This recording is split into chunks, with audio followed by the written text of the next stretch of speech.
Bonsoir à tous, merci de votre fidélité. Bienvenue dans votre émission de santé. La journée mondiale de lutte contre le paludisme qui a lieu chaque 25 avril de chaque année est une journée, voire même une semaine spéciale où les acteurs mettent en exergue les efforts nationaux déjà réalisés. Malgré ces efforts, une bonne frange de la population est toujours exposée au risque de contracter cette maladie évitable et traitable. Pour magnifier donc les efforts de l'année en cours et envisager des perspectives, nous recevons sur ce plateau Dr Eugène Kama-Lama, directeur coordinateur national de lutte contre le paludisme PNLP, Djeneba Koulibaly Traoré, directrice PALU du projet Fonds mondial CRS Guinée. Pour mieux camper le sujet d'aujourd'hui et adhérer au concept zéro palu-un trait sur le paludisme, mesdames et messieurs, nous vous invitons de rester avec nous. Encore une fois, bienvenue à tous.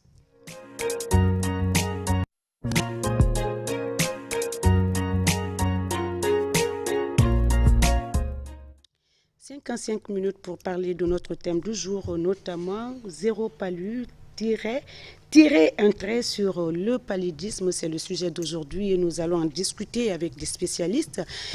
Merci encore, chers invités, d'avoir répondu à notre invitation. La Guinée, à l'instar des pays, célèbre la journée mondiale de lutte contre le paludisme le 25 avril 2021 sous le thème, je viens de citer tout à l'heure le thème, zéro palu-un trait sur le paludisme. Cette célébration est marquée donc par l'organisation d'une campagne d'information et de sensibilisation en faveur de la lutte contre le paludisme dénommée Semaine du Palu. Docteur Eugène, la première question, c'est à vous. Vous êtes le coordinateur du programme national de lutte contre le palu. Avant le bilan ou avant le tableau, vous allez donc nous dire le programme de cette année 2021 malgré des mesures restrictives. Merci beaucoup, Madame Sissoko. Le programme de façon solennelle de la célébration de la Journée mondiale de lutte contre le paludisme en Guinée s'est inscrit sur le partenariat, l'engagement et aussi la redevabilité et la responsabilisation des communautés. Tout à fait, quand on parle de l'engagement, tout ceci passe par un bilan et d'ailleurs, comme pour toute année, nous fêtons cette grande opportunité que le monde entier nous donne en faisant un bilan de nos activités, en essayant de voir dans les leçons apprises quelles sont les perspectives. Et cette année, le bilan se campe sur les efforts des partenaires du gouvernement, des populations dans le contexte Covid avec réellement une adhésion, une prise en charge en main du paludisme par des mesures d'atténuation. Alors, dans quel tableau se présente donc le paludisme en Guinée, comme c'est de notre pays il s'agit aujourd'hui? Tout à fait, le tableau quand nous prenons, parce que là, c'est un processus d'évaluation. Les interventions se sont passées, mais on ne fait que l'évaluation à partir des déterminants. Les ressources mobilisées, toutes les ressources, ça peut être des ressources humaines, le matériel et tout. Le processus qui a été mis en place, nous connaissons les grands domaines d'intervention, la prévention, la prise en charge, maintenant la communication, ce que nous sommes en train de faire. Évidemment. Et quand on dit qu'est-ce que nous avons pu faire par rapport à cela, et quels sont les éléments potentiels que nous avons, comment ça se présente. Depuis 2016, il y a une enquête qui a été faite de prévalence parasitaire qui a montré que la prévalence était à 16%. À cause de Ebola, à cause donc de Covid, n'ont pas pu faire une enquête transversale, mais nous avons nos données de routine qui prouvent à suffisance que tester est à 100% aujourd'hui. Cela veut dire que tous les cas suspects qui se présentent dans nos structures de santé sont testés.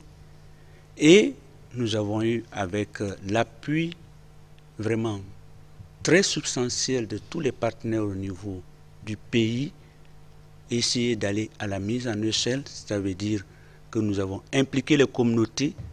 Le diagnostic dont on parle se fait au niveau communautaire par les agents de santé, et aussi à ce niveau, partout où il y a un agent aujourd'hui, on a la chance que ceci-là développe ce test. Ce qui nous fait dire aujourd'hui que la situation en termes d'incidence, pour certains, ça n'a pas diminué parce qu'on a des cas qui oscillent par mois autour de 1000 cas. Et quand on prend, oui, ça c'est par décès sanitaire, le nombre de décès proportionnels, c'est de 1000 cas par année. Alors les gens se demandent qu'est-ce qui se passe. Simplement parce qu'avant, les données n'étaient pas tout à fait identifiées et reportées partout. Donc il y a certains cas de paludisme avec la co-infection ou pas, qui étaient traités pour d'autres cas. Et le niveau communautaire qui ne faisait pas de diagnostic, ces cas-là étaient à l'oubliette. Donc avec l'appui de nos partenaires aujourd'hui, on est beaucoup plus sensible. Ça, c'est le mot technique. Et quand on parle maintenant de la positivité, il y a une diminution d'1%, c'est-à-dire quand vous faites 10 tests, avant c'était 9 cas, actuellement on est autour au moins de 7 à 6 cas. Cela veut dire que la positivité diminue. Cela est attribuable beaucoup au développement des activités préventives. On peut citer la distribution des moustiquaires de masse en 2019, vous avez participé à cela.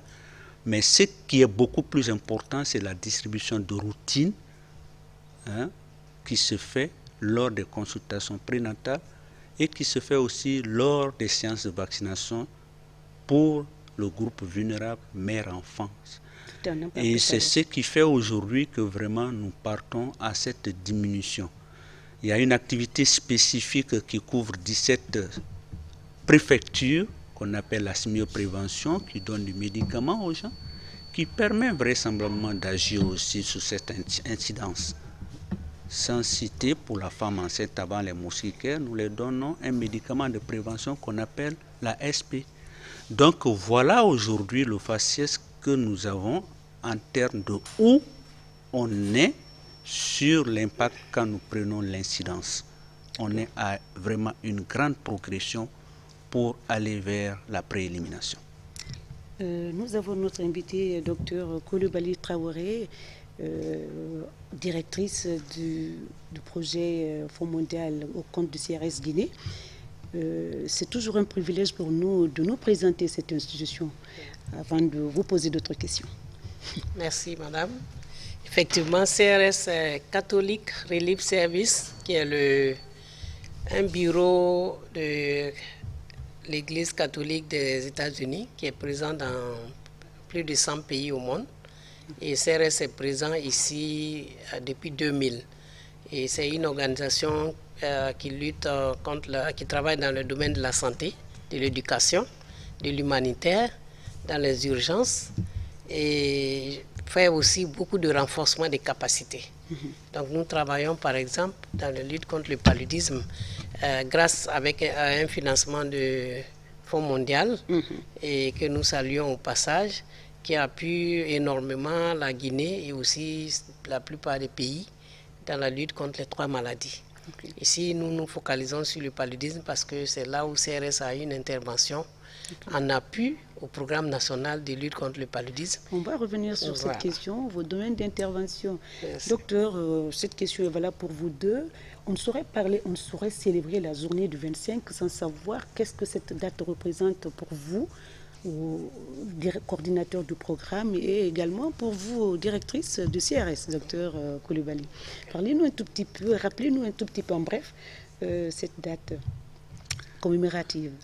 La date commémorative du 25 avril de chaque année représente pour le monde du développement pas seulement le paludisme,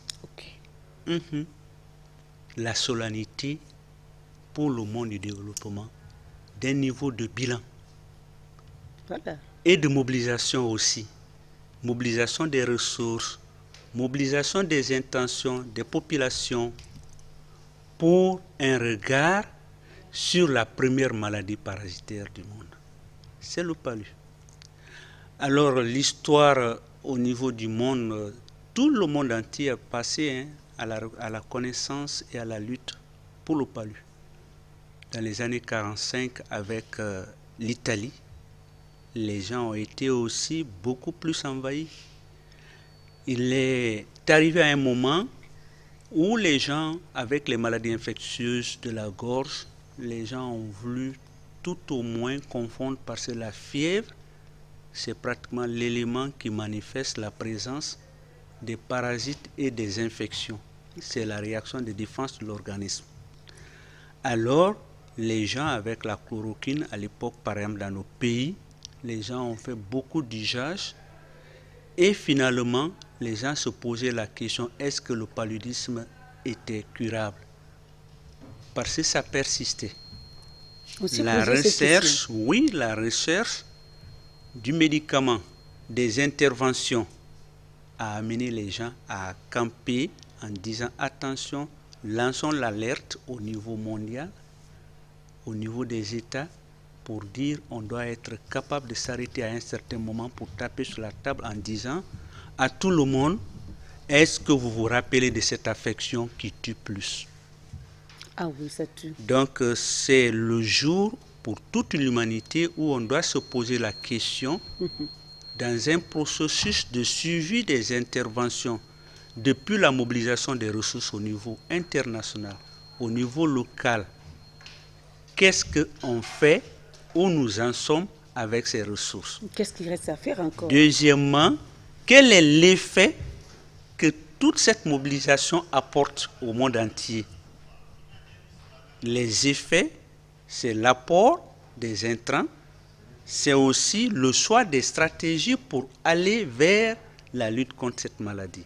Cette date commémorative se pose la question, où en sommes-nous? Qu'est-ce que nous devons maintenant faire? Est-ce que l'objectif qu'on s'est posé l'année passée est atteint? C'est ça la grosse question pour ces journées. Voilà. Et cette question m'amène à poser celle-ci. Quelle est aujourd'hui la stratégie de prévention contre cette maladie qui tue? La stratégie de prévention, comme je le disais tantôt, il y a des préventions primaires, secondaires et tertiaires. La prévention primaire que nous avons qu'on utilise, c'est la promotion. C'est ce que nous sommes en train de faire. Et c'est la première prévention. Il n'est pas rare encore aujourd'hui que les gens aient des perceptions tout à fait différentes. Elles sont plus nombreuses parce qu'il y a les canaux de communication partout.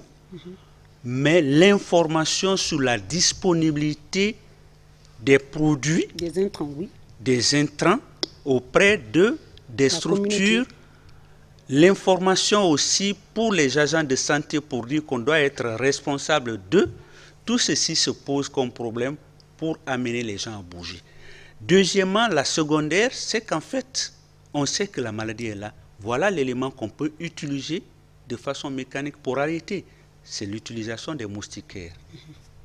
Imprégnés, à l'époque, ce n'était pas imprégné. Maintenant, on donne des médicaments qui repoussent et qui tuent. La grande stratégie aujourd'hui dans le monde entier, c'est ça, parce qu'ils ont pris la réaction du moustique qui pique beaucoup plus la nuit. Mais entre parenthèses, ça pique aussi le jour. Le jour, oui. Alors, voilà. Donc, comme la nuit, les gens devaient aller vite, et là, ça pique, on les protège. De l'autre côté, quoi que tu fasses, ce que les moustiquaires n'ont pas pu protéger, il faut chercher d'autres moyens. Et quels sont ceux qui sont plus vulnérables? C'est pourquoi on dit le suivi de la femme avec l'administration d'un traitement qu'on appelle préventif intermittent. Pas tout le long de la grossesse, à une période où la femme, elle est là avec. Donc on lui donne pour protéger elle, son organisme et le mobile qu'il porte. D'autres stratégies qui peuvent accompagner les deux, c'est réellement le regard près de la population. Là où le vecteur provient, là, l'assainissement. Quand on parle de la lutte anti-larvaire, là où les moustiques pondent des œufs, il faut enlever ça. Ça revient au premier. Oui. Il faudrait mobiliser les gens sur la connaissance de comment le moustique se développe, qu'est-ce que ça donne, pour que cette communauté aussi soit outillée par des mesures proches, locales à elle, et de lutter. Donc, bref, la prévention secondaire, c'est là aujourd'hui que nous devons nous appuyer pour garantir justement le traitement. Donc aujourd'hui, les stratégies que nous avons de prévention sont réellement la communication, outiller la population pour se prendre en ça dans le cadre de l'assainissement autour, de l'utilisation des barrières, mais aussi de prendre en charge le groupe vulnérable par l'utilisation des médicaments. J'ai une question, en vous entendant parler, il y a une question qui m'est venue à l'idée. Si je n'oublie pas avant, je vous la poserai, mais on va revenir à Docteur. CRS, c'est le partenaire phare du programme. Et sachant également que le CRS est le principal récipiendaire de la composante paludisme du Fonds mondial. Est-ce qu'aujourd'hui, on peut savoir vos domaines, les domaines d'intervention de la dite institution? Merci beaucoup. Je pense que CRS, avec le rôle des récipiendaires principal de lutte contre le paludisme, travaille, comme on le dit, on a deux composantes principales. Il y a une composante d'appui au programme qui est le lead implémenteur, comme on le dit. C'est-à-dire le programme, c'est le programme qui décide les politiques, qui définit les stratégies, et on accompagne le programme dans la mise en œuvre. Et CRS le fait non seulement en appuyant le programme, mais aussi en appuyant d'autres partenaires de la société civile qui complètent l'action. Le programme travaille par exemple dans les structures de santé, édicter les politiques, les structures de santé, les directions préfectorales de santé et régionales de santé, mais dans la communauté, il y a des actions à développer qui complètent ce qui est fait dans les structures de santé. Donc on a aussi des partenaires qu'on appelle des sous-récipiendaires qui travaillent aux côtés du programme pour que cette synergie se passe bien.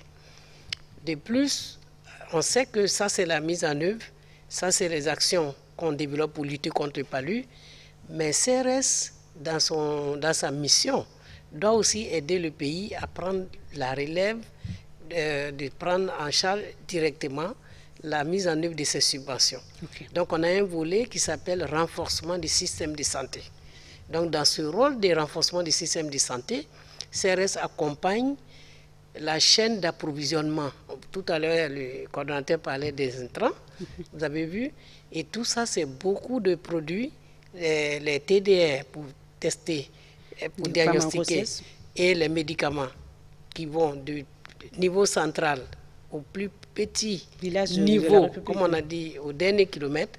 Donc c'est une chaîne. Donc comment on accompagne cette chaîne d'approvisionnement. Ensuite, dans les médicaments, il y a aussi des directions qui édictent les politiques, la pharmacovigilance, qu'est-ce qu'il faut pour éviter qu'on puisse donner des médicaments, qu'on donne des médicaments de qualité à la communauté. Donc il y a des directions qui sont en charge de cela. On a la direction de santé communautaire, parce que tout à l'heure on a dit, on fait des activités, mais au niveau de la communauté, il y a des choses à faire. La structure de santé ou le poste de santé s'arrête à un moment. Mais dans la communauté, nous avons des acteurs qui sont là et nous avons une direction qui développe la politique de santé communautaire que CRS soutient pour que cela soit étendu, pérennisé. Donc pour qu'il y ait une couverture universelle de la santé, il faut qu'on puisse travailler avec cette direction. Il y a aussi, à côté de cette direction, la direction qui gère l'information stratégique. Aujourd'hui, on fait beaucoup. Mais aujourd'hui, par exemple, à la veille du 25 avril ou le 25 avril, on devait être capable de dire quelles sont les données, qu'est-ce que nous avons. Donc ici, au niveau de la Guinée, on a une bonne pratique, on a un système d'information sanitaire qui est géré au niveau du ministère, mais qui est disponible dans la chaîne, de la pyramide sanitaire du plus haut niveau au plus petit niveau. Donc ça, c'est des choses que nous faisons en complément de la mise en œuvre. Parce que demain, il faut que la Guinée soit autonome, soit capable de pouvoir gérer toutes ces informations, ces flux du périphérique au central, du central, et que ça permet de prendre aussi des décisions. Docteur, elle a dit demain, ça veut dire une date très proche, le pays doit être autonome à pouvoir gérer tout ce qu'elle a cité. Docteur, la journée se célèbre à Conakry de façon vraiment solennelle, comme vous l'avez dit. Est-ce que le même engouement, est-ce que la même communication se passe à l'intérieur? Surtout, il y a des régions quand même qui peinent toujours à sortir de l'ornière dans le cadre de la lutte contre le paludisme. Tout à fait. Ici, ce n'est que le temps que nous avons lancé de façon synchrone. Toutes les directions régionales de la santé déclinées en direction préfectorale célèbrent aujourd'hui la journée mondiale. Okay. Et de la même façon, parce que CRS qui est là, présente à Conakry, elle est déclinée au niveau de chaque région dans la zone de couverture et de préfecture aujourd'hui. Je vous donne réellement une vignette. Ce matin, c'était aux environs de 7h45 au bureau où un des cadres de la direction régionale de l'ABI me disait, en fait, est-ce qu'il y a un cadre de Conakry qui doit venir? Oui, docteur Tonkourma. Et avant-hier, le DRS me disait, est-ce que vous avez d'autres choses particulières que nous allons faire? Je cite encore, quand nous étions tout de suite, il y a un jeune qui a une fois fait la promotion de l'artémisia, oui. qui a développé un processus, Vincent Zessit, qui, à Cancan, quand nous étions là-bas, avait déjà commencé avec l'équipe cadre de la région. Il a animé au niveau de l'hôpital. Simplement, c'est pour vous dire que cette journée se passe partout à travers le pays, parce que tout le monde aujourd'hui, je répète encore avec l'appui de nos partenaires, et aussi de l'État, parce que nous utilisons les services techniques, sont informés de la gravité du paludisme, surtout dans ce contexte de Covid. C'est pourquoi chacun profite de chaque opportunité pour faire des interventions ou des stratégies que nous avons. Vraiment un cheval de lutte. Belle question m'est venue, docteur. On parle de lutte contre la pandémie, ou contre le paludisme plutôt. Est-ce que l'on peut insérer la place de l'artémisia dans cette lutte-là? À ce plateau, vous avez que nous avons une activité sous forme de stratégie qu'on appelle recherche opérationnelle.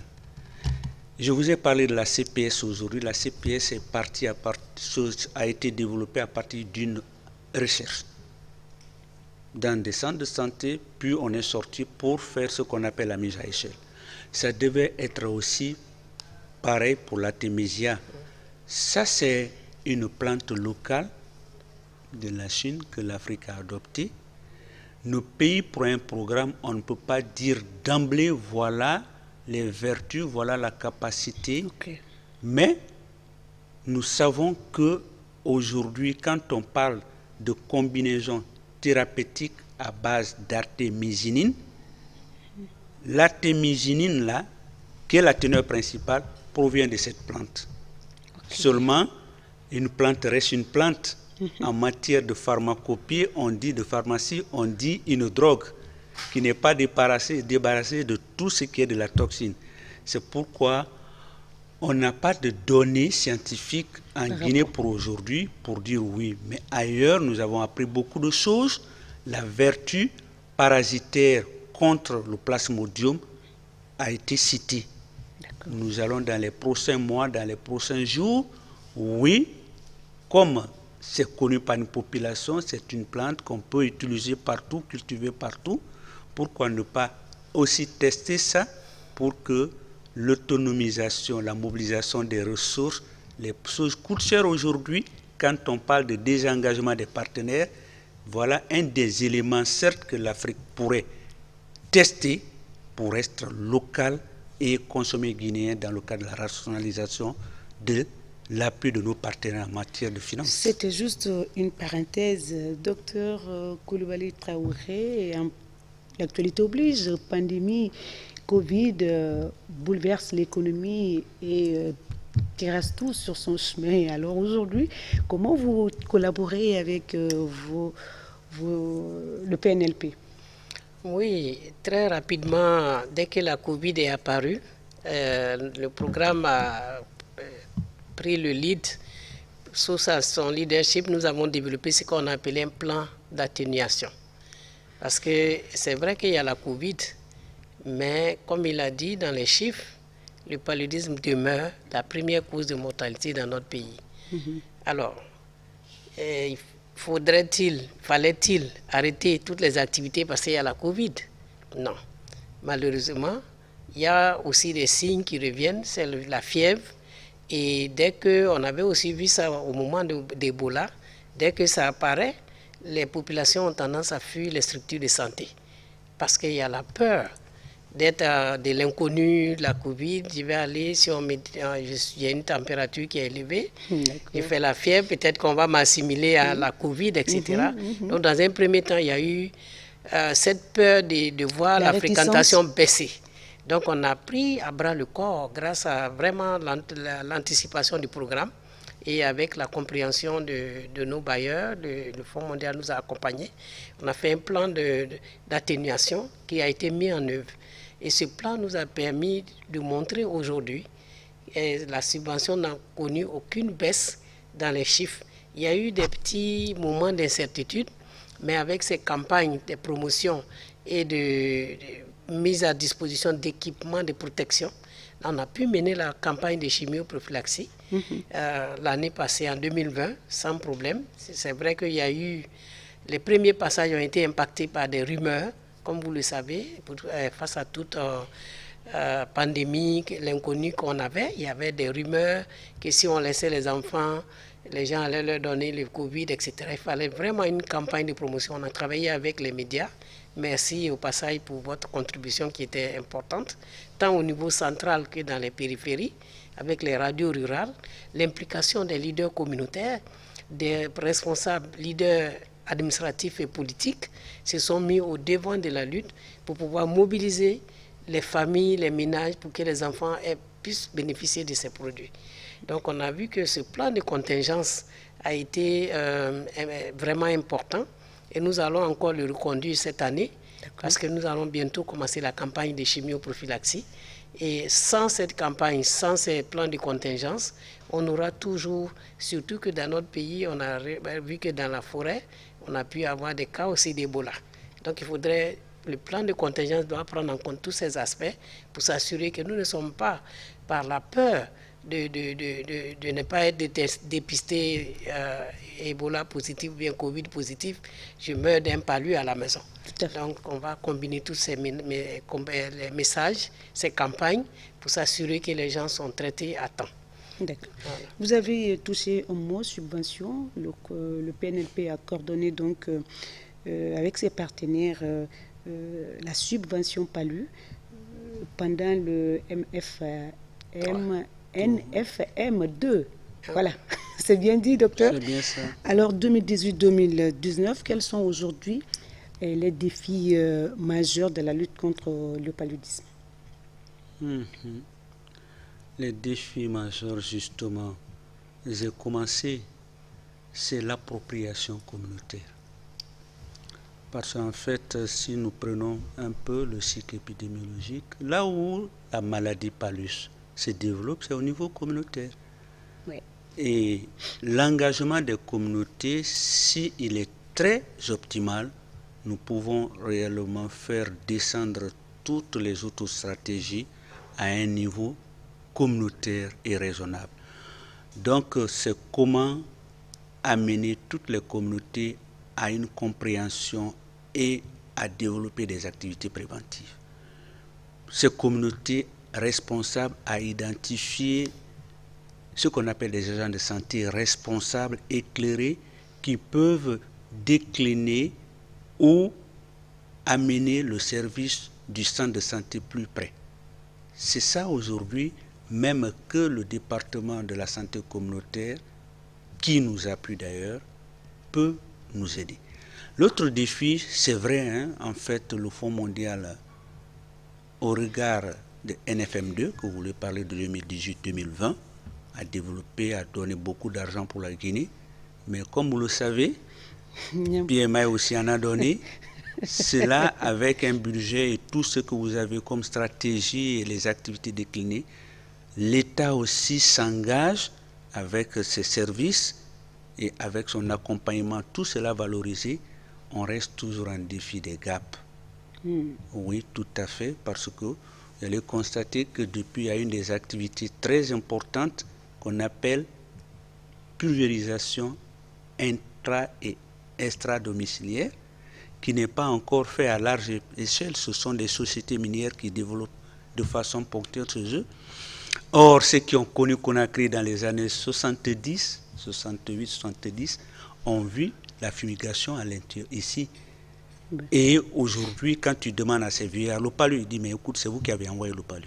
Parce qu'à l'époque, ce n'était pas aussi beaucoup. Ils n'ont pas compris qu'il y a d'autres. Donc, il y a cela qui est aussi un gap qui n'est pas pris en compte. Donc, le défi aujourd'hui, quand on prend tous ces appuis, toutes ces stratégies, réside au fait que le paludisme qui est curable, qu'on peut traiter, perdu dans nos États malgré ce nombre d'années de lutte et de ressources mobilisées. Oui, oui. C'est pourquoi, ici, autour de cette table, je dirais qu'un des défis aujourd'hui, c'est l'engagement du programme de quitter du contrôle de la maladie vers la pré-élimination et l'élimination. C'est un grand défi. C'est un grand défi parce que 2025, tout à fait, zéro palu. Hein? Et tout à fait, c'est pourquoi nous avons pris les moyens. On s'est arrêté depuis le mois de novembre passé encore. Je remercie le Fonds mondial et les autres partenaires PMI et autres qui nous ont donné le temps ou l'opportunité de se dire voilà la situation du paludisme en Guinée sur la carte. Ils ont fait la cartographie, la stratification qui peut nous permettre aujourd'hui de dire ah, ici il y a assez de cas de paludisme, ici c'est moyennement, ici c'est passablement, pour qu'on puisse dire aujourd'hui là où il y en a beaucoup, on est au contrôle. L'intermédiaire, on va se battre pour faire la préélimination et se battre à des endroits ponctuels où la prévalence... Docteur, voilà. là où vous avez cette cartographie, là où ça persiste, là où c'est moyen, et là où vraiment il n'y a pas de palu, est-ce que vous avez cette le programme a cette cartographie? Tout à fait. Il n'y en a pas une zone où il n'y a pas de palu. Okay. Mais il y a des zones. Oui, il y a des zones. Toute la région de Conakry, administrative de Conakry, ces environnements Koya sont autour de 1,7 à 9 qui cadre avec 2016. Quand vous prenez tout ce qui est de la grande forêt des Érécourés, pratiquement ça se confond aujourd'hui avec la région de la Haute-Guinée à 30-32%. C'est la zone de forte endémicité, de forte transmission. Maintenant, cette prévalence est à l'intermédiaire qui représente la moyenne Guinée, qui est autour de 7. Donc, nous connaissons la situation aujourd'hui et on peut bien adapter. Mais ça, c'est de façon épidémiologique quand nous voulons traiter. Une fois que nous allons faire la grande enquête pour cette année parasitaire, nous allons voir réellement encore à l'intérieur de cette grande prévalence par région des zones qui vont présenter d'autres strates, c'est-à-dire d'autres significations. C'est pourquoi nous allons adapter nos interventions macro par région à travers cette stratification, mais quand on va décliner, on va encore adapter d'autres stratégies plus efficaces. Voilà la situation guinéenne. Est-ce que la fumigation ne fait pas partie de ce programme? Tout à fait, ça fait partie de notre plan stratégique et nous sommes en train de nous battre pour que cela ait le jour quelque part. Très bien. Voilà, merci. Docteur, aujourd'hui avec la crise, quel est l'appui donc de CRS au programme pour pouvoir maintenir l'élan? Parce que le financement se rétrécit un peu à cause de l'argent alloué à certaines maladies et réorienté dans le vaccin Covid, etc. etc. Est-ce que comment vous gardez la stratégie que vous mettez en place pour garder, pour maintenir donc l'élan. Ok. En tout cas, nous avons eu beaucoup de chance. La subvention paludisme, le NFM2 dont vous avez parlé tantôt, qui est fini en 2020, était Est-ce que pour aller à l'intention des téléspectateurs, oui. MNF2, qu'est-ce voilà, que ça veut dire? NFM2, en fait, il y avait les financements du Fonds mondial. Avant, on parlait de round 1, round 2, etc., jusqu'à 10. Et après ça, ils se sont arrêtés, ils ont créé un nouveau mécanisme de financement. Donc, NFM, ça veut dire New Finding Mechanism. Ok. Donc, bon, nouveau à peu près c'est un modèle de financement. Nouveau modèle de financement. Ok. Voilà, c'est ça, on utilise ça. Et on a fini le NFM2 en décembre 2020. On a aussi démarré le NFM3. Le montant, le budget de NFM2 était de 58 millions à peu près pour le palu.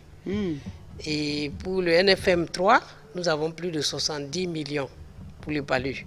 Donc il y a eu un accroissement du financement. Tout à fait. Et vous savez que quand on parle d'accroissement, tout à l'heure le coordonnateur parlait de, par exemple, pour la stratégie de pulvérisation, ça n'a pas pu se mettre en place parce qu'on a toujours un gap dans les défis. Voilà. On a des produits, les moustiquaires, les campagnes, et il y a aussi l'accroissement de la population. Évidemment. Donc, plus la population augmente, oui. Les besoins aussi augmentent. Ouais. Et la qualité qu'on a voulu aussi intégrer dans la mise en œuvre du NFM2 ou NFM3, on a mis l'accent sur la qualité et on a prévu beaucoup d'études ou recherches opérationnelles pour mesurer, mais aussi pour pouvoir montrer des questions que vous posez, par exemple, combien on a baissé. Il a parlé des chiffres de 2016. Ouais. On a des données routinières en ce moment. Si ces études-là ne viennent pas nous dire exactement à quel niveau nous sommes, on va continuer à utiliser les données de routine qui ne sont que des données de routine. Okay. Donc, c'est toutes ces recherches, toutes ces choses combinées. Nous travaillons effectivement, CRS appuie une partie des districts, mais nous travaillons aussi avec des partenaires, surtout comme Stop Pali et PMI, qui travaillent aussi dans une autre des zones. Donc, on travaille ensemble, on ajuste, et malgré les financements qui ont augmenté, les besoins sont toujours là. Donc, il y a des mobilisations de ressources qui se font tant par les partenaires CRS aussi que par le programme. Et nous accompagnons le programme dans toutes les actions parce que nous sommes convaincus que c'est les actions concertées. Seul le partenariat pour des ressources en plus et aussi un engagement. On a dit ce mot ici. Si chaque Guinéen dans son domicile prend un engagement pour dire, moi, j'ai reçu des 1000 DA, je vais dormir sous les 1000 DA chaque jour, chaque nuit, toute l'année, ça va réduire par exemple le coût de la prise en charge du palu. Pourquoi? Parce que ça va réduire le taux de paludisme chez les personnes qui dorment sous les moustiquaires. Et puis la propriété de l'environnement aussi, il a fait cas. J'allais en venir. Si on fait des efforts pour éviter que les eaux stagnantes, les laves, qu'il y ait des nouveaux moustiques qui apparaissent, on va aussi agir sur ces taux cette fréquence. Donc il y a beaucoup d'actions concertées. Et je voulais dire aussi, la communication, on parle de communication, mais on doit compléter ça par la communication pour le changement de comportement et social. J'écoute un message, c'est vrai, je l'ai entendu. Est-ce que je l'ai adopté? Est-ce que je le pratique? Comment on peut m'amener? Est-ce que c'est une émission comme ça? Est-ce que c'est juste en écoutant une campagne à la radio? Qu'est-ce qu'il faut faire? Il faut combiner des actions, aller dans la proximité. Et nous avons des agents communautaires qui travaillent de porte à porte, qui aident les communautés ou les personnes dans les ménages à comment accrocher une moustiquaire, comment l'entretenir, comment aussi s'assurer qu'on n'est pas en train de prendre des risques. Parce que si j'ai la moustiquaire accrochée dans la maison, bien accrochée, et que je dors sur la natte parce qu'il fait chaud au dehors, je vais me faire piquer par les moustiques. Évidemment. On commence à voir que le fait qu'on a la chaleur dans certaines de nos régions, peut-être qu'il y a d'autres types de comportements que la communauté commence à adopter, qui est normal parce que je fuis la chaleur. Il y en a même qui vous disent que quand je dors sous la moustiquaire, j'ai un peu plus chaud. Donc peut-être il faut combiner, aider les gens avec ces communications pour leur montrer que bon, c'est vrai la 1000 d'appareils épaisse, mais quand même elle a c'est une moustiquaire. Donc, il y a de l'air qui peut passer. Donc, il faudrait que les gens aussi acceptent ça et voir, est-ce qu'en dormant, je préfère dormir dehors, quel moyen je peux avoir aussi pour accrocher peut-être la mine dans là, si je dois pouvoir dormir, etc., etc. Donc, c'est des choses sur lesquelles vraiment on se penche et on en discutait dans certaines de nos réunions avec le programme à la faveur du développement des activités du partenaire PMI. C'était des choses qui sont revenues. Donc, il faudrait qu'on regarde, vous aussi les communicateurs, et voir comment vous adaptez. Oui, on passe des messages. Est-ce que vous retournez pour voir? On parle de la gratuité, par exemple, des médicaments. Est-ce qu'on retourne pour demander à la communauté? Est-ce que vous savez que le traitement, par exemple, est mis à la disposition de la communauté, par exemple, dans les telles structures de Conakry, et que c'est gratuit? Est-ce que les gens le savent? Est-ce qu'il faut toujours attendre que le coordinateur ou les partenaires viennent vers vous pour que vous relancez des messages? Vous voyez, donc c'est un engagement qui doit se faire vraiment à tous les niveaux. En synergie. En synergie. Okay. Merci. Docteur Lama, docteur Coulibaly a déjà devancé, hein, elle a donné la subvention de NFM2 et la subvention de NFM3. Et maintenant, c'est acquis déjà. Quelles sont donc vos priorités pour cette nouvelle subvention? La priorité, c'est la mise en place, la mise en œuvre de toutes les activités du plan stratégique. En fait, ce n'est pas rituel, mais comme je le disais, les stratégies sont définies. Nous avons des stratégies qui cadrent avec les activités préventives qu'on appelle les approches. La priorité de cela, comme je viens de le dire, c'est de faire de la prévention le moyen le plus grand. C'est pourquoi cette prévention va prendre beaucoup plus de coûts pour les intrants, pour le matériel, pour le médicament, pour les moustiquaires. Les autres de l'accompagnement par rapport au développement de nouvelles stratégies, elle vient de dire, c'est de renforcer par exemple la prévention du paludisme saisonnier qui doit couvrir tous les autres districts qui ne sont pas encore couverts. Nous avons, vous avez vu, elle a parlé du renforcement du système de santé. Le paludisme n'est pas en dehors de ce système. Donc le programme Palud se losant dedans, c'est comment développer aussi la capacité des districts sanitaires et au niveau des centres de santé, comment amener le personnel à avoir en idée que le programme Palud n'est pas un programme isolé et que c'est la première maladie, comment la gérer. La formation du personnel, c'est une de nos priorités au niveau du programme avec cette subvention. C'est pourquoi on veut renforcer la capacité pour le personnel sur le plan formatif.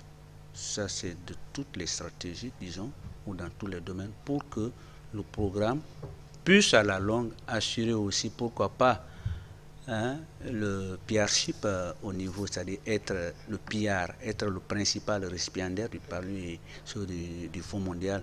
C'est à juste valeur que je remercie aujourd'hui CRS qui est là depuis des années, qui suit de façon progressive comment est-ce que le programme peut être performant, parce que c'est la mauvaise performance qui a fait venir le programme. Et force de reconnaître aujourd'hui que depuis maintenant 1 an, nous avons amorcé une phase qu'on appelle allègement, parce que si on sait le programme ou bien CRS se rend compte que à ce niveau le programme peut maintenant s'assumer, on libère progressivement. Donc une de nos priorités aujourd'hui, c'est comment être performant avec ce programme. Bref, quand on prend tout l'arsenal de ce que nous voulons dire, avec ce fonds, nous voulons aller vers les préparatifs de la préélimination du paludisme pour ne pas rester au stade de contrôle. Et docteur, est-ce que le programme, à part ses partenaires, travaille avec les mairies pour l'assainissement? Parce que quand on parle d'éradication du palud, elle a fait cas, vous aussi, il faut un environnement quand même propre, éviter là où c'est anophèle se développe. Alors, est-ce que vous travaillez en synergie avec les services d'assainissement de la ville? Quand on parle de directement, nous avons ce qu'on appelle nos différentes, toutes les instances, à toutes nos instances sont représentés des points focaux qui proviennent de tous les services. La preuve en est que même l'armée est représentée au sein de nos programmes. Le MATD, donc le ministère de l'Administration du Territoire, fait partie. Au niveau des préfectures, ce qu'on appelle les sous-récipiendaires travaillent avec les communautés directement. Donc, au niveau des centres de santé, nous travaillons avec le comité de gestion des centres de santé et les mêmes sous-récipiendaires travaillent avec les comités de centres de santé. Je dis oui, il y a même des modules qui sont développés. Il y a de cela 3 ans, le programme avait initié un programme qu'on appelle Information des écoliers pour transférer nos compétences au niveau des familles. Et le message clé qu'on fait passer à ce niveau des plus petits, c'est la reconnaissance du paludisme, c'est comment traiter le palud au niveau local, l'assainissement. On a développé la même stratégie avec les leaders religieux pour dire aux gens, oui, le paludisme n'est pas une fatalité, voilà les mesures que vous pouvez prendre. Et la première mesure, c'est comment éviter à ce qu'on crée des sites, des lieux où les moustiques se produisent. On s'arrête deux fois, on se dit, est-ce que les gens comprennent ça? Donc l'évaluation, on se pose la question, souvent, comment alors tirer les leçons de ce message-là, de ces stratégies, pour que le vrai mot apparaisse, comme l'UNICEF a fait dans les années passées en disant l'assainissement totalement piloté par la communauté. Nous voulons, avec les comités de gestion et les sous-récipiendaires, avec les ONG locales, comment faire de l'assainissement le bastion même et de la communication, le changement de comportement comme une finalité. Aujourd'hui, tu demandes dans un village, sur 5 personnes, les gens vont dire, je connais le palud. Qu'est-ce qu'il faut faire? Il faut faire l'assainissement. Mais comment rendre ça un comportement rituel? C'est là qu'il faut. Et voilà, le programme n'est pas technicien en cette matière, nous avons un volet. C'est plutôt, c'est pourquoi on vient vers vous, cette table ronde, c'est encore une stratégie, c'est une approche pour que cette population entende, s'approprie en disant que le plus petite chose qu'on peut faire dans le traitement du paludisme, c'est éliminer auprès de soi là où le moustique se produit. Oui, nous le faisons. Très bien. Docteur, votre communication est basée, en tout cas, vous faites référence à la communauté. Alors, quelles solutions pour favoriser leur implication effective dans la lutte contre le palud? Oui, je pense que, en général, ce que nous préconisons et nous faisons, du niveau central au niveau périphérique, chacun a un rôle. Le programme a déjà des forats, des réunions de RBM qu'on tient qui impliquent toutes les entités en général. Et le programme a un service qui s'appelle le partenariat, qui travaille aussi avec le secteur privé et autres. Et en les accompagnant, on essaie de s'assurer aussi que tous les autres partenaires, même tous nos différents programmes de CRS, essaient de travailler en synergie. Et si nous arrivons à le faire du niveau central au niveau périphérique, même à la plus petite entité qui est peut-être un village ou un hameau, à travailler en synergie, à voir un peu tous les groupes qui existent au sein de la communauté. Ça peut être groupement de femmes, groupement de jeunes, on parle de OBC ou OCB, organisation communautaire, à base communautaire. Donc ces groupes-là déjà se réunissent naturellement pour des choses qui ne sont pas forcément de parler de la santé. Alors ça peut être un intérêt de tontine, ça dépend des serrés, selon les communautés, vous connaissez ça bien. Donc comment s'assurer que nous autres, vous aussi, et tous ceux qui sont déjà engagés personnellement, comment s'assurer qu'on ne laisse pas ces occasions manquer, sans y introduire par exemple qu'il est important de garder l'hygiène de l'environnement. Ça, c'est quelques minutes de sensibilisation. Donnez même le temps, quand vous êtes vous-même membre du groupe, essayez de montrer, parce que, comme il le disait, on entend, on sait que ça doit se faire, mais peut-être que si on l'impulse soi-même et qu'on le fait ensemble, les femmes et les jeunes, etc., ça peut devenir quelque chose qui va donner un environnement propre et sain. La deuxième chose, c'est comment on s'assure que, par exemple, quand je vois une femme enceinte, dans nos communautés, vous savez que je sais que la Guinée, la plupart des communautés autour, c'est la même chose. Quand on est enceinte, une femme est en état de famille, comme on le dit ici, c'est rarement qu'on va la voir partir souvent à l'hôpital. C'est comme si ce n'est pas un état de maladie. Et quand c'est absence de maladie, je ne dois pas aller à l'hôpital. Mais la prévention, ça commence par là. Donc si dans le CRE ou dans le groupe de communauté où on est, si on peut déjà dire à toute femme enceinte, allez-y à l'hôpital, vous avez des services. Et on se rend compte que la communication sur la gratuité des services également est un défi. Du fait que j'ai peur, quand je vais à l'hôpital, on va me demander d'acheter des choses, des produits, et je n'ai pas d'argent, je peux ne pas avoir. On a aussi remarqué qu'il y a des aspects de genre. Je suis une femme. C'est vrai que je suis en état de famille, l'enfant est malade, mais je n'ai pas le moyen ou les moyens économiques, ne serait-ce que pour me déplacer, pour aller dans un centre de santé. Celui qui détient les moyens, c'est peut-être le chef de famille et qui n'a pas toujours, qui ne donne pas forcément la permission. Donc il y a aussi un travail à faire à ce niveau. Avoir les hommes comme des partenaires. Dans toutes les communautés, si les hommes comprennent que si ma femme, mon épouse et mes enfants sont en bonne santé, ma famille est en bonne santé. Parce que c'est la plus grande partie. Et l'homme lui-même, sa poche va souffrir moins parce qu'il y aura moins de dépenses. Tout à fait. Et ainsi de suite. Donc c'est des choses qu'il faut présenter. Et quand on parle de genre, les hommes se sentent souvent exclus. Mais le genre est fait aussi pour aider les hommes. Parce que quand il y a plus de femmes qui sont capables d'être autonomes, de se prendre en charge, d'aider, à contribuer aux charges ménagères, les hommes vont se sentir soulagés. La poche de l'homme va souffler un peu. Vous comprenez? Donc il y a la manière aussi de les aborder avec, parce que aussi nous les femmes, quelquefois, quand on parle du genre, on a tendance à le montrer comme s'il faut exclure les hommes. Pour moi, c'est un partenariat. Et le partenariat, ça va de pair. Oui. Ça va de pair. La femme et les hommes, ou les hommes et les femmes ensemble, nous sommes liés, pour le bonheur de la famille. Donc c'est des petites choses. Je sais qu'il y a des groupements qu'on appelle ici avec comment on appelle ça, associations villageoises d'épargne et de crédit qui sont développées ça et là. On a un partenaire par exemple au niveau de Kindia qui est en train de développer ça depuis des années.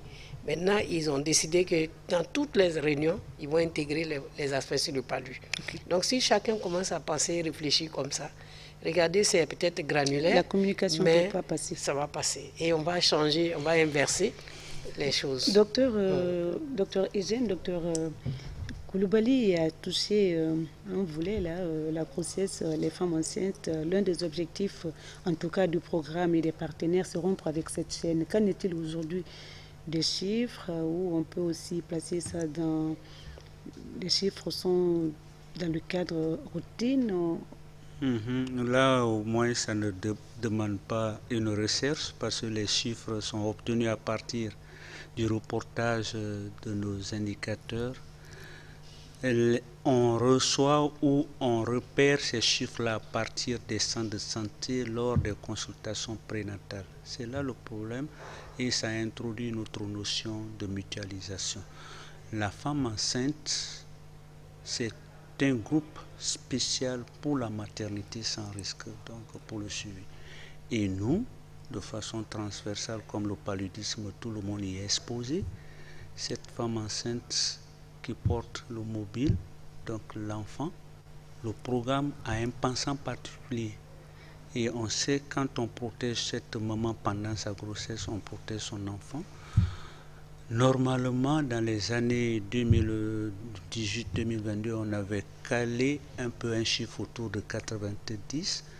On est arrivé à la fin de 2018-2020, du moins, à un taux réellement de couverture, je pense, si je ne me trompe pas, de 70-73, donc qui n'est pas mauvais. Donc aujourd'hui, ce que nous avons comme prévision, c'est d'essayer d'être capable de couvrir à 100% toutes les femmes qui se présentent tout au moins à leur dernière consultation. C'est ça, c'est très ambitieux, mais ce n'est pas aussi aisé parce que ça dépend de ce que la maternité sans risque va apporter en matière de sensibilisation, des femmes au niveau communautaire pour que toutes les femmes, là où elles soient, même s'il n'y a pas une structure de santé, qu'elles puissent se faire consulter par un agent de santé communautaire qui peut lui donner la moustiquaire. Donc voilà un de nos défis que nous avons. Merci. Alors, on pourrait se séparer sans quand même citer quelques chiffres liés au progrès de la lutte contre le palu.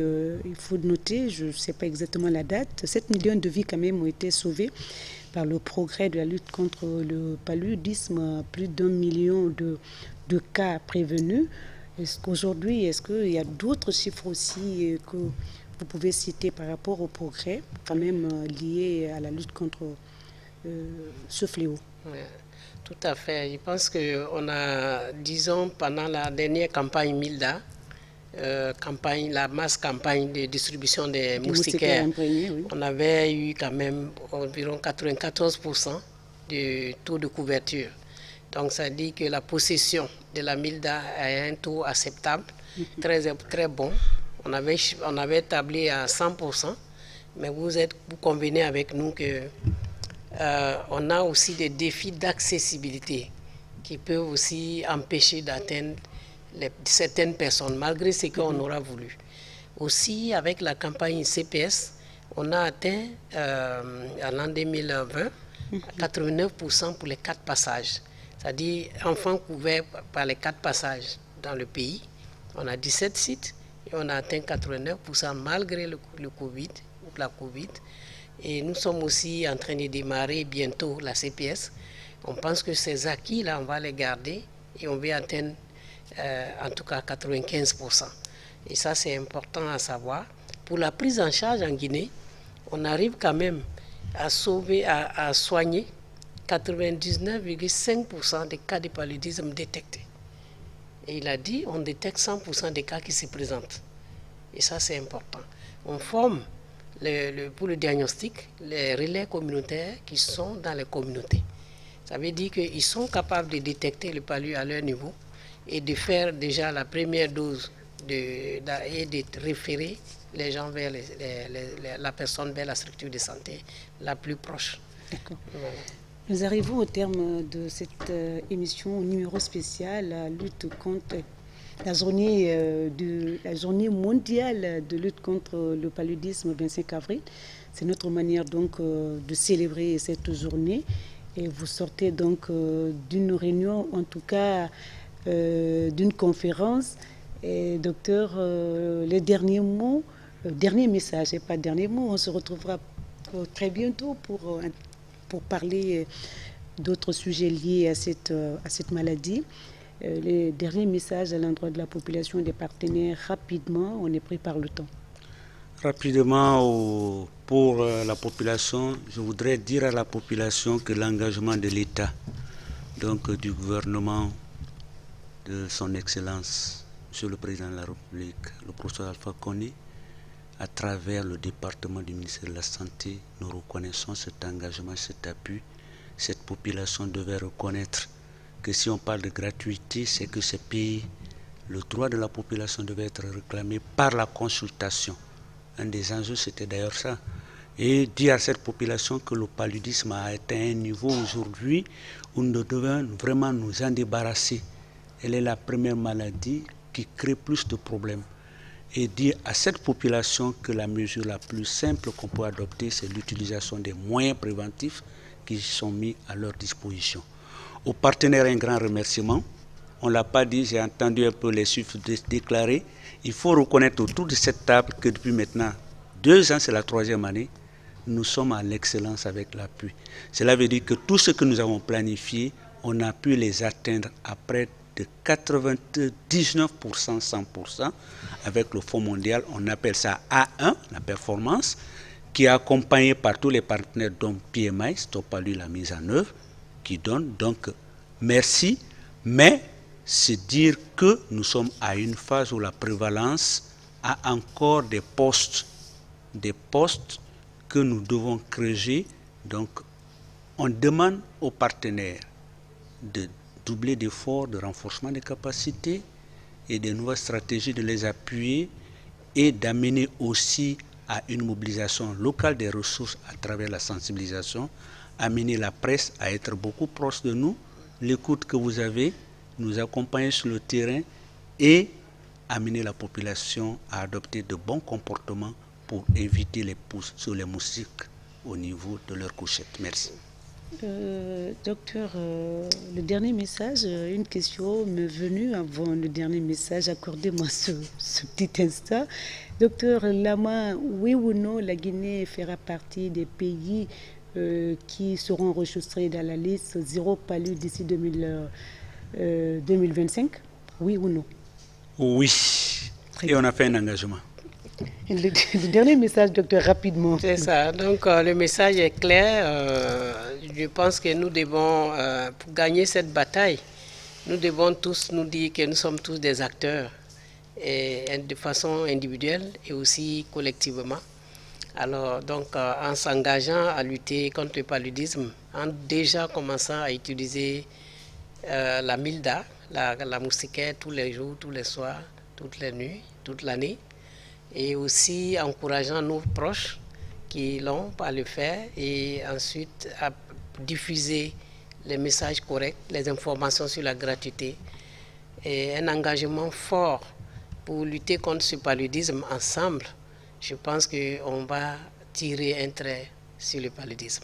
Tirer un trait sur le paludisme, c'est sur ce mot, c'est sur ces mots que nous vous disons au revoir, docteur Eugène Kaman-Lama, coordinateur du PNLP, Programme national de lutte contre le palu, et docteur Djeneba Koulibaly Traoré, directrice palu, projet Fonds mondial au compte de CRS Guinée.